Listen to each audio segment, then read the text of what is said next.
Hey, my name is Morgoth. Welcome to my Dungeon of Horror. Today we will be reviewing the 2019 season of King's Dominion Halloween Haunt.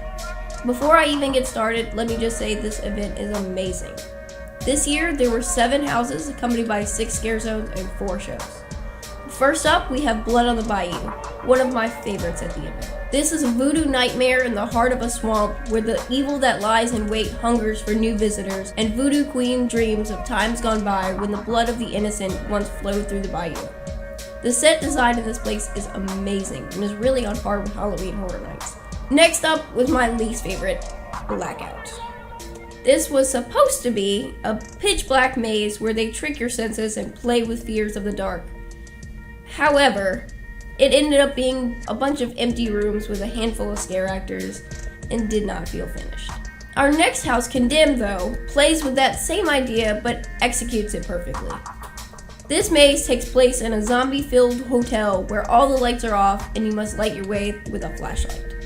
This house has no shortage of detail and begs for multiple walkthroughs. Cornstalkers is a blood-soaked corn maze full of scarecrows looking to hang you in their place. Lockdown takes place in a prison that has been on lockdown with no assistance for far too long.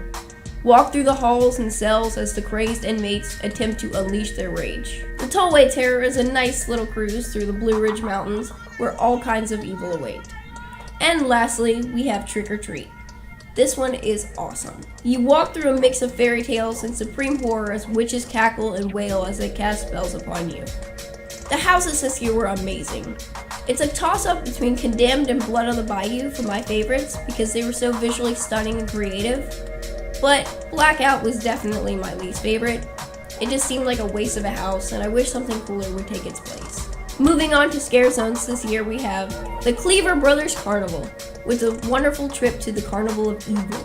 Enter a world where the extraordinary comes to life and your worst nightmares seem like a pleasant dream. At the masquerade, you are invited to crash the annual ball. Her Royal Highness, the Evil Queen Majesty, has decided to throw a party like none other as she lays claim to the lands of the living and the dead. Necropolis is a cemetery where the dead cannot rest. Instead, they wander the grounds searching for warm flesh to feast upon. Pumpkin Eater was my favorite of the scare zones. It was a jack-o'-lantern-filled tunnel of terror filled to the brim with pumpkins and ghouls. I spent so much time in here just looking at all the detail. Last on our list, we have The Yard. This led the way to Lockdown, and the whole theme of these last 2 were amazing. The Yard consisted of guards prowling the area in search of any escaping it. These scare zones were amazing, and they took my breath away. The attention to detail is unmatchable.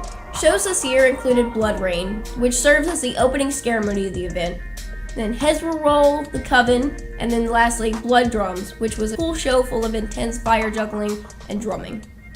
I absolutely love this event, and I can't wait to see what they have in store for next year. Overall, I would give them an 8.5 out of 10 because they are really on par with the best of the best, but Blackout and Tollway Terror fell short for me. Blackout seemed like an empty room, and Tollway Terror seemed more like a kid's ride than a Halloween haunt. Thanks for joining me today, and make sure to like and subscribe for more horror-related reviews.